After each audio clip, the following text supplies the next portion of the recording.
আসসালামু আলাইকুম। আমি ডক্টর ফাতেমা খানম। আমি এফসিপিএস নেফ্রোলজিস্ট। আমি বর্তমানে কর্মরত আছি সিলেট কিডনি ফাউন্ডেশন হসপিটালে এস ডিপার্টমেন্টাল হেড। আজকে আমি কথা বলবো কিডনি রোগের কারণ, লক্ষণ ও প্রতিকার সম্পর্কে এবং কি ধরনের ট্রিটমেন্ট কিডনি রোগের অ্যাভেলেবল আছে আমাদের কিডনি ফাউন্ডেশনে সে বিষয়ে। প্রথমে যদি বলতে হয় কিডনি রোগের কারণ, কি কারণে কিডনি রোগ হয়, সেটা আসলে একটা অনেক বড় লিস্ট কি কারণে কিডনি রোগ হতে পারে। কিডনি রোগ আসলে দু ধরনের আছে, একটা হচ্ছে সাময়িক বা অ্যাকিউট কিডনি ইনজুরি এবং একটা হচ্ছে দীর্ঘমেয়াদী বা ক্রনিক কিডনি ডিজিজ। তো দুটোর কারণ আসলে দুরকম। তো আমরা যদি প্রথমে যেটা নিয়ে আমরা লাইফ লং পেশেন্ট যেটা নিয়ে ডিল করে, যেটা নিয়ে সাফার করে ক্রনিক কিডনি ডিজিজ, সেটার কারণ সম্পর্কে প্রথমে শুরু করি। ক্রনিক কিডনি ডিজিজের কারণের মধ্যে সবচেয়ে কমন হচ্ছে আমাদের দেশে গ্লোমেরুলোনেফ্রাইটিস বা কিডনির প্রদাহ। সেকেন্ডে ওয়ার্ল্ড ওয়াইড যেটা কমন সেটা হচ্ছে ডায়াবেটিস মেলাইটাস, এবং থার্ডে আসতেছে উচ্চ রক্তচাপ এবং আরও বিভিন্ন কারণে কিডনি রোগ হয়ে থাকে। যেমন কিডনিতে সিস্ট হতে পারে, যেটা ফ্যামিলিয়াল একটা ডিজিজ, এডিপিকেডি বলি আমরা, অথবা এলপোর্ট ডিজিজ, এরকম ফ্যামিলিয়াল অনেক ডিজিজ আছে যেগুলোর কারণে কিডনি নষ্ট হতে পারে। আর যদি আমরা অ্যাকিউট কিডনি ইনজুরি বলি, যেটা সাময়িক, সেটা বিভিন্ন কারণে হয়ে থাকে। যেমন শরীরে যদি কোনো ধরনের পানি শূন্যতা হয়, সেটা যে কোনো কারণে হোক, এটা ডায়রিয়া থেকে হতে পারে, বমি থেকে হতে পারে, কোনো শরীর থেকে ব্লাড লস হলে হতে পারে, যে কোনো কারণেই যদি পেশেন্ট ডিহাইড্রেট স্টেটে আসে, সেই ক্ষেত্রে কি হয় যে কিডনিতে রক্ত প্রবাহটা কমে যায় এবং এজন্য কিডনি একটা সার্টিন সময় রক্ত প্রবাহ যদি কম থাকে, সেই ক্ষেত্রে কিডনি তার ফাংশনটা বন্ধ করে দেয় এবং তখন এটাকে অ্যাকিউট রেনাল শাটডাউন বা অ্যাকিউট কিডনি ইনজুরি বলা হয়ে থাকে। এছাড়াও এই অ্যাকিউট কিডনি ইনজুরির আরও কমন কারণের মধ্যে হচ্ছে ব্যথার ওষুধ, যত্রতত্র যদি ব্যথার ওষুধ খায়, ফার্মেসি থেকে নিয়ে রুগীরা ব্যথার ওষুধ খেলো বা বেশি পরিমাণে খেলো বা ক্রনিক ব্যথার ওষুধ ইউজ করলো, অথবা যে কোনো অ্যান্টিবায়োটিকের কারণে কিডনি খারাপ হতে পারে। আর আগে তো বললামই যে ব্লাড লস বা ডায়রিয়া বা ভমিটিং যে কোনো কারণে যদি পানি শূন্যতা হয়, সেটার কারণে অ্যাকিউট কিডনি ইনজুরি হতে পারে। এটা গেল এক ধরনের কারণ। আরও কিছু কারণ আছে, যেমন কিডনির নিজস্ব যদি কোনো সমস্যা হয়, যেমন কিডনির মধ্যে সিস্ট হলো অথবা কিডনিতে টিউমার হলো, সেগুলোর কারণেও কিন্তু কিডনি খারাপ হয়ে থাকে। অথবা সবচেয়ে কমনলি আমরা কিছু জিনিস ফেস করি, সেটা হচ্ছে কিডনি স্টোন। কিডনিতে স্টোন হয়, এখন সেই স্টোন যদি কিডনির যে নল দিয়ে প্রস্রাবটা গিয়ে প্রস্রাবের থলিতে যায়, সেই নলটাতে যদি কিডনি স্টোন হয় ইউরেটারে, সেই ক্ষেত্রে কিন্তু ইউরিন প্যাসেজটা ব্লক হয়ে যায় এবং সেই ক্ষেত্রে এই ব্লকেজটা বেশি দিন থাকলে সেক্ষেত্রে কিন্তু স্টোনের কারণেও হাইড্রোনেফ্রোসিস হয়, এবং হাইড্রোনেফ্রোসিস যদি বেশি দিন থাকে এবং সেটা ট্রিট করা না হয়, সে স্টোনের কারণেও কিন্তু কিডনি খারাপ হতে পারে।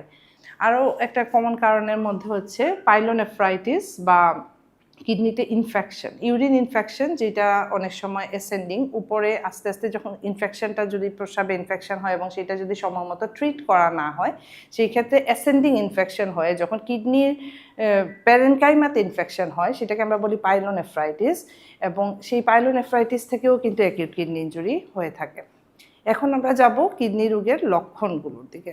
লক্ষণ হচ্ছে কারণের উপর নির্ভর করে লক্ষণ হয়। এখন কিডনিতে যদি পেশেন্টের ডায়রিয়া থাকে, বমি থাকে, সেক্ষেত্রে তো তার পানি শূন্যতা, ডায়রিয়া, বমি, সেটা থেকে আমরা লক্ষণ বুঝতে পারবো। যদি ইনফেকশন হয়, সেক্ষেত্রে পেশেন্টের জ্বর থাকবে, কিডনির এই রিজিয়নগুলোতে পিছনের দিকে মেরুদণ্ডের দুপাশে ব্যথা থাকবে, সাথে বমি ভাব থাকবে, বমি থাকবে, প্রচণ্ড জ্বর থাকবে, প্রস্রাবে জ্বালাপোড়া থাকবে, সেইগুলা হচ্ছে ইউরিন ইনফেকশনের সিমটমস থাকবে। যদি কোনো কিডনিতে টিউমার হয়, সেই ক্ষেত্রে পেশেন্টের কিডনির রিজিয়নটাতে একটা হেভিনেস ফিলিংস হবে, ভারী ভারী একটা ভাব হবে, খুব বেশি ব্যথা হবে না, কিন্তু তার একটা ভারী ভারী ফিলিংস হবে। আর দীর্ঘমেয়াদী যে কিডনি রোগ, সেইটার লক্ষণ অনেক ক্ষেত্রেই লক্ষণ বেশ দেরিতে প্রকাশ পায়। এটা এক ধরনের সাইলেন্ট ডিজিজ আমরা বলতে পারি, কিন্তু সামান্য যে লক্ষণগুলো থাকে সেটার মধ্যে পেশেন্টের ক্ষুধা মন্দা থাকে, বমি ভাব থাকে, খাওয়ার রুচি কম থাকে, এবং রক্ত স্বল্পতা হয়। কিডনির কাজ কিন্তু বিভিন্ন ধরনের। কিডনি যেমন শুধু প্রস্রাব তৈরি করে তা না, কিডনি আমাদের শরীর থেকে বর্জ্যগুলাকে বের করে, যেগুলা ইউরিয়া, ক্রিয়েটিনিন। সো কিডনি যখন এই বর্জ্যগুলাকে বের করতে না পারে, তখন এই বর্জ্যগুলা যখন আমাদের শরীরে জমে যায়, ইউরিয়া, ক্রিয়েটিনিন, তখন এইগুলা কিন্তু আমাদের ব্রেইনে টক্সিসিটি করে। তখন পেশেন্টের আমরা বলে থাকি ইউরেমিক এনসেফালোপ্যাথি, মানে এই ইউরিয়াটা পেশেন্টের ব্রেইনকে ইরিটেশন করতে থাকে। তখন এটার কারণে পেশেন্টের খুব রেস্টলেসনেস ফিলিংস হতে পারে, বমি ভাব হতে পারে, ক্ষুধামন্দা হতে পারে, ইউরেমিক এনসেফালোপ্যাথি। এবং যখন পেশেন্টের কিডনি শাটডাউন হয়, প্রস্রাব তৈরি করতে পারতেছে না, তখন কিন্তু শরীরে পানি জমে যাবে, পায়ে পানি আসবে, চোখের চারপাশে, ঘুম থেকে উঠলে পেশেন্ট দেখবে যে মুখটা ফুলে গেছে, চোখের চারপাশে পানি। এগুলা কিন্তু কিডনি রোগের লক্ষণ। এবং কিডনির আরেকটা ইম্পর্টেন্ট কাজ হচ্ছে রক্ত তৈরি করা। আমাদের শরীরে 3 ধরনের রক্তকণিকা আছে, এর মধ্যে লোহিত রক্তকণিকা তৈরিতে কিডনির একটা প্রধান হরমোন ইরাইথ্রোপয়েটিন, সেইটা খুবই গুরুত্বপূর্ণ ভূমিকা পালন করে। তো যখন কিডনি কাজ করতে পারে না, তখন সেই ইরাইথ্রোপয়েটিন হরমোনটা না থাকার কারণে আমাদের রক্তশূন্যতা হয়, এবং সেই রক্তশূন্যতার কারণে পেশেন্টের টায়ার্ডনেস ফিলিংস হয়, খুবই উইক লাগে, সে সিঁড়ি উঠতে গেলে হাঁপায় যায়, পেশেন্টের অনেক সময় রেস্টিং কন্ডিশনেও তার শ্বাসকষ্ট হয়, এবং কোনো কাজে সে এনার্জেটিক থাকে না। সো এই ধরনের সিমটমগুলা হয়ে থাকে। এইগুলো গেল কিডনি রোগের লক্ষণ। এখন যদি আমরা প্রতিকার সম্পর্কে বলি বা প্রিভেনশন সম্পর্কে বলি, তাহলে এই যে আমি কারণগুলো বললাম, ডায়াবেটিস, প্রেশার, গ্লোমেরুলোনেফ্রাইটিস বা ডায়রিয়া, বমি, যে কারণেই কিডনি রোগ হোক না কেন, কিডনি রোগকে প্রতিকার করার কিন্তু উপায় আছে। কিভাবে?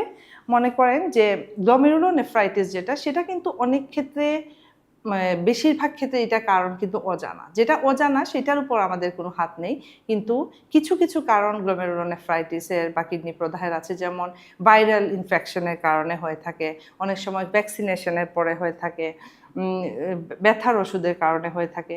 সেগুলা কিন্তু আমরা ট্রিট করতে পারবো।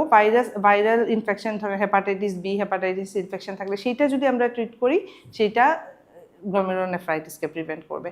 আবার ডায়াবেটিস যদি পেশেন্টের থাকে, সেই ক্ষেত্রে ডায়াবেটিসটাকে যদি আমরা ভালো কন্ট্রোল করি, ডায়াবেটিক যারা আছে তাদের সবারই যে কিডনি রোগ হবে তা না, কিন্তু 30 to 40% পেশেন্টের কিন্তু কিডনিটা এফেক্টেড হয়। সেক্ষেত্রে আমরা যদি বেসলাইন ডায়াবেটিকটাকে সবসময় একটা কন্ট্রোলের মধ্যে রাখতে পারি, আমরা 3 মাসের যে গড়টা দেখে থাকি HbA1c, সেটা যদি আমরা 7%-এর মধ্যে রাখতে পারি, ভালো ডায়াবেটিক কন্ট্রোল রাখতে পারি, এবং বছরে অন্তত 2 বার যদি আমরা প্রস্রাব পরীক্ষা করি যে আমাদের প্রস্রাবে কোনো প্রোটিন লিক হচ্ছে কিনা, কারণ ডায়াবেটিসে কিডনি ইফেক্টেড হওয়ার প্রথম যে ইনিশিয়াল যে উপসর্গটা, সেইটা হচ্ছে প্রস্রাবে প্রোটিন লিক হওয়া। সো পেশেন্ট যদি সবসময় স্ক্রিনিংয়ের মধ্যে থাকে, স্ক্রিনিংই হচ্ছে প্রতিরোধের প্রধান উপায়।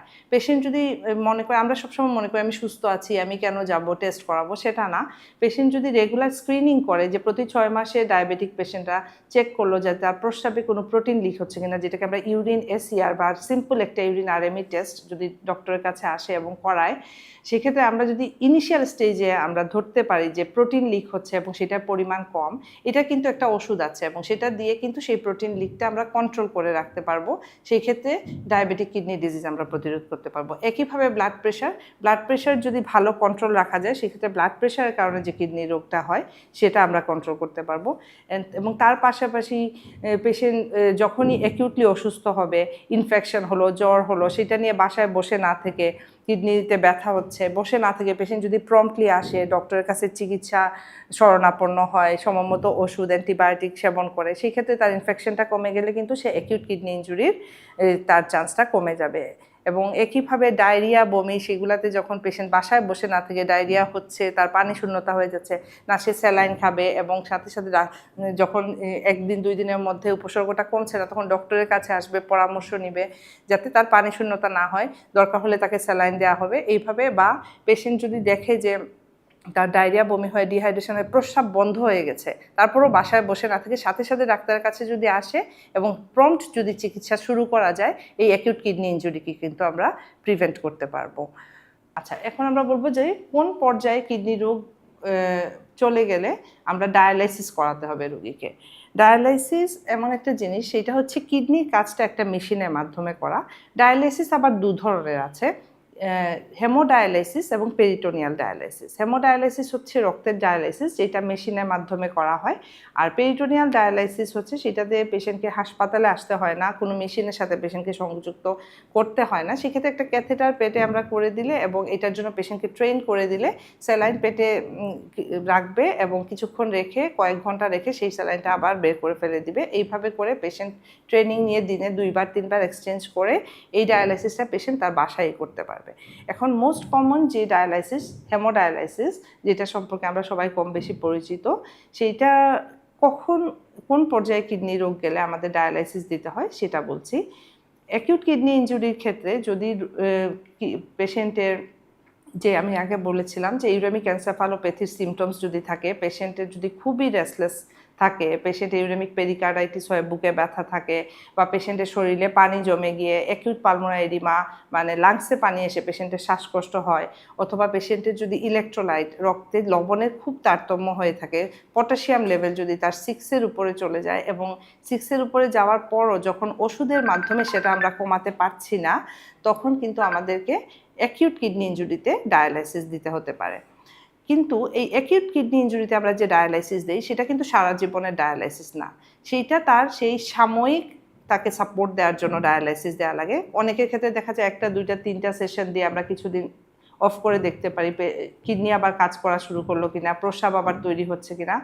যদি কিডনি আবার কাজ করা শুরু করে, সেই সাময়িক যে ডিজিজটা তার হয়েছিল সেটার চিকিৎসার সাথে সাথে কিডনি কাজ করা শুরু করলো, আমরা অবজারভেশনে রাখলাম, দেখা যায় কয়েকটা সেশন ডায়ালাইসিস দিয়ে আমরা সেটা বন্ধ করে দিতে পারি এবং পেশেন্ট সম্পূর্ণরূপেই 2 সপ্তাহ থেকে 1 মাসের মাথায় পেশেন্ট সম্পূর্ণ সুস্থ হয়ে যায়, ক্রিয়েটিনিন পুরোপুরি নর্মাল হয়ে যায় এবং ডায়ালাইসিস আমরা বন্ধ করতে পারি।